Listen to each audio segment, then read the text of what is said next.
As a landscape photographer, I am fortunate to see lots of amazing things, but some moments are even more amazinger than others. So in this video, I want to break down 4 of the most spectacular things, most incredible moments that I experienced in 2025. And stick around to the very end because I'm going to drop a secret on you, a super simple but super powerful technique that you can use to experience more incredible jaw-dropping moments for yourself. Let's go.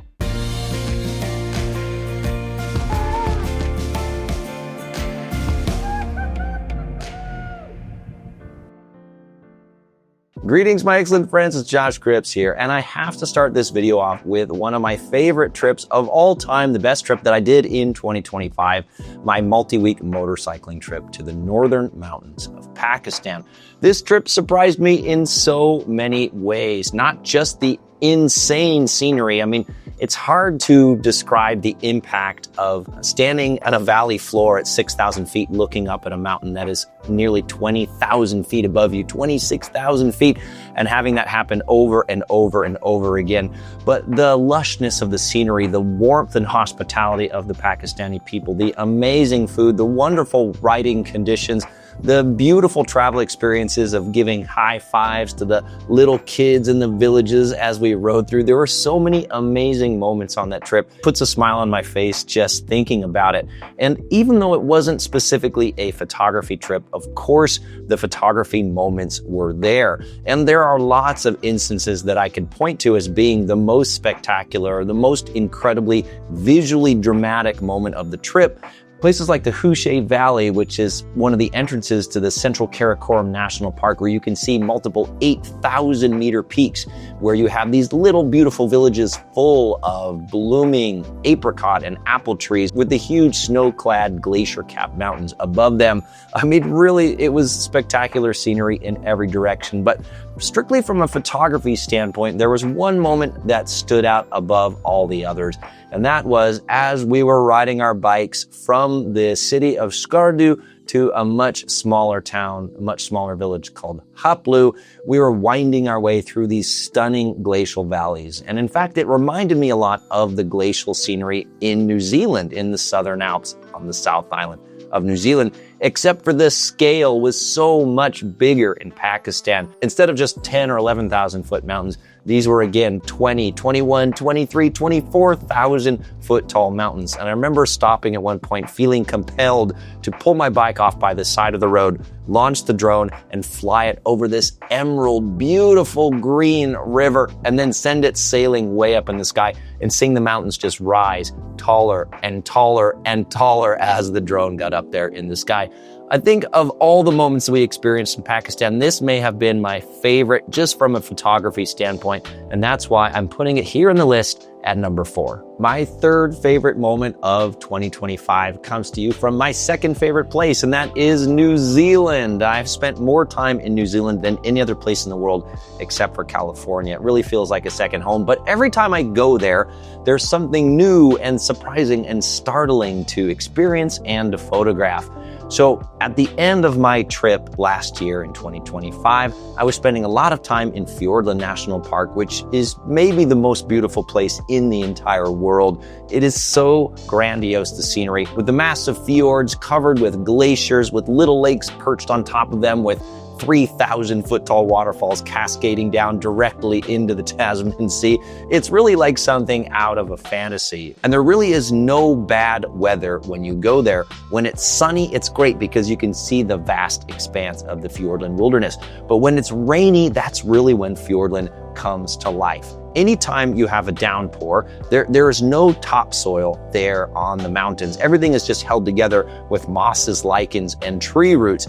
And so when the rain hits the mountains, it starts to cascade off almost instantly, and it creates thousands of ephemeral waterfalls. And these aren't just like a little trickle here or a little trickle there. Oh no, these are multi-thousand foot tall cascades that come down the mountain from every single side, surrounding you with a never-ending roar of running water.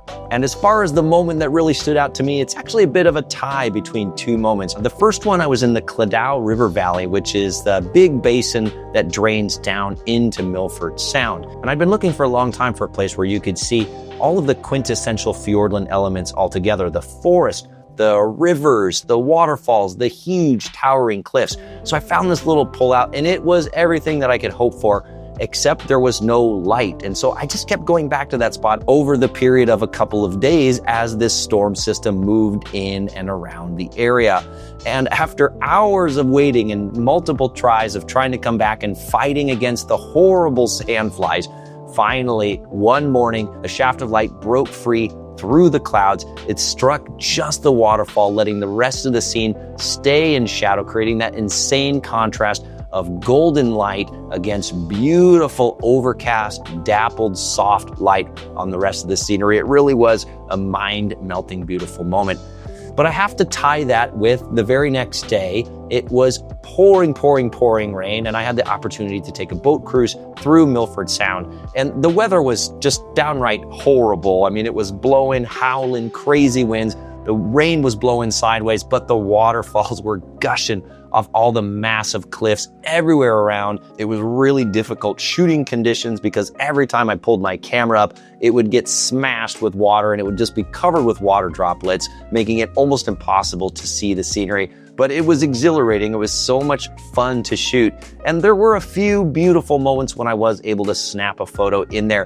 But just the experience of being out there in the elements, in the fjord, in beautiful Milford Sound with these insane waterfalls pounding down on all sides, that's something that I will never forget. Hey there, this is Nick Stover, the founder of Nature Photography Collective, inviting you to join the collective itself. We have a library of over 100 nature speakers, an incredibly active community where you can interact with other photographers from around the world, and we add new talks, new speakers almost every week. Plus, you can be part of live Q&As, online editing clinics, and be notified before anyone else of new in-field workshops. You can get full details on our website, www.naturephotocollective.com, and you can use code SOCIALS10 to save 10% off your membership. Hope to see you there. Thanks so much.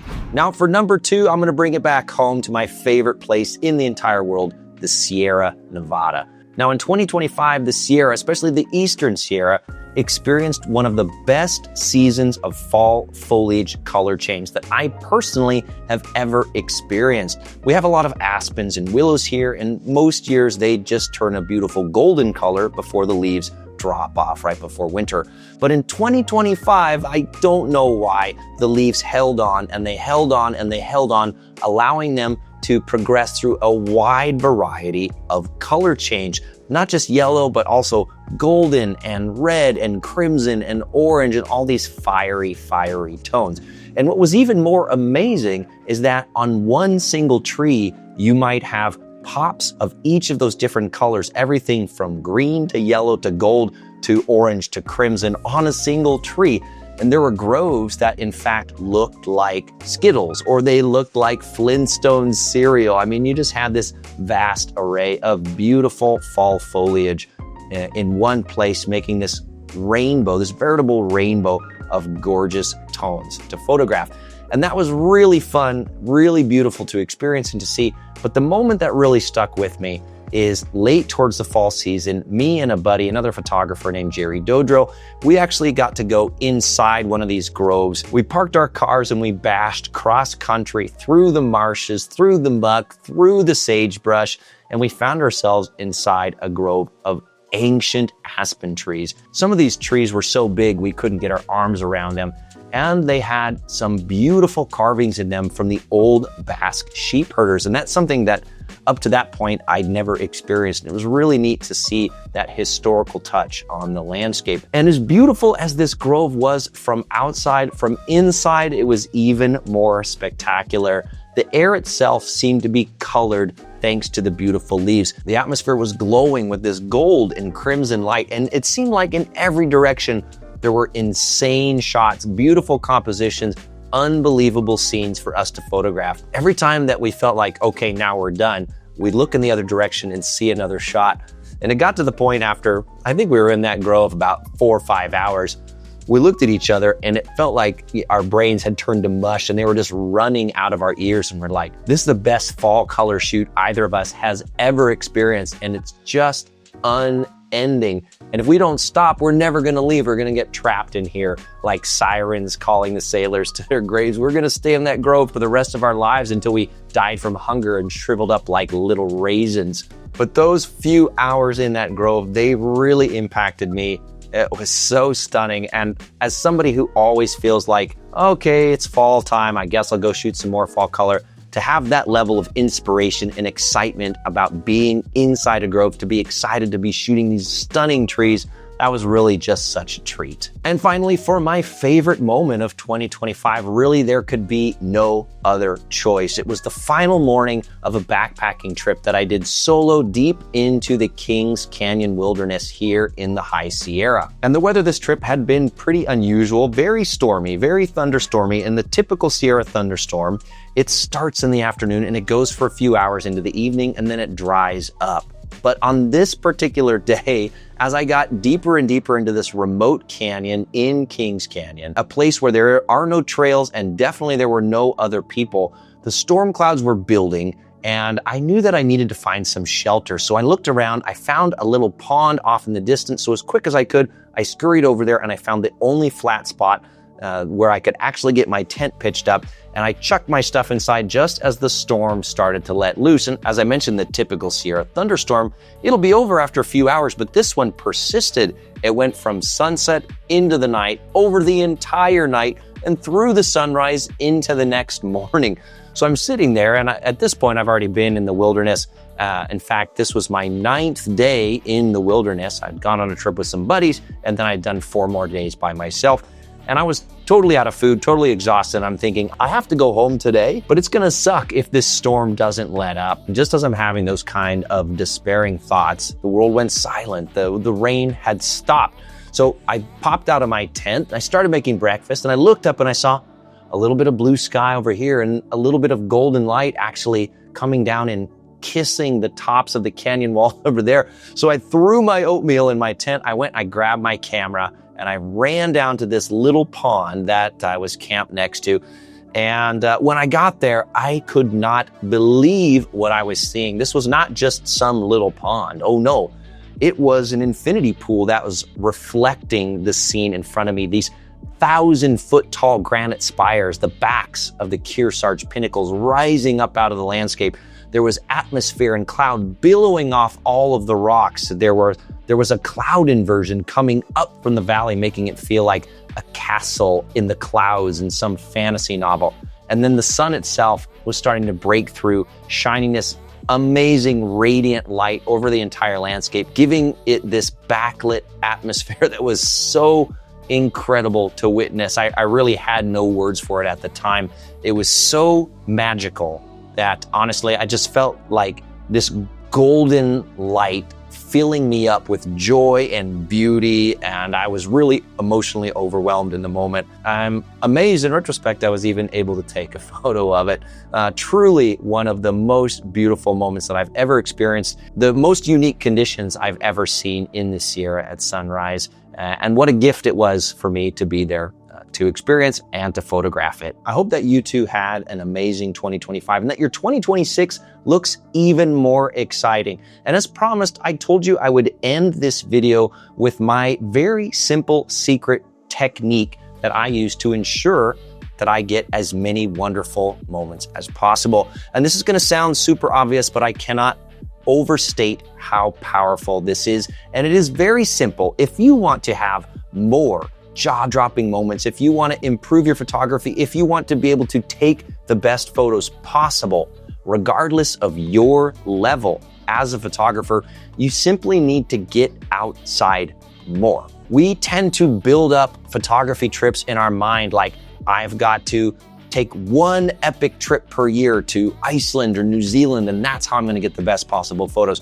But I guarantee you, if you have your local spots, if you just go there once a week, twice a week, 3 times a week, you just go there regularly, I guarantee you're going to see really insane things. You're just going to give yourself more opportunities to see different kinds of conditions, to experience different types of weather, to watch as the light changes, as it interacts with the landscape.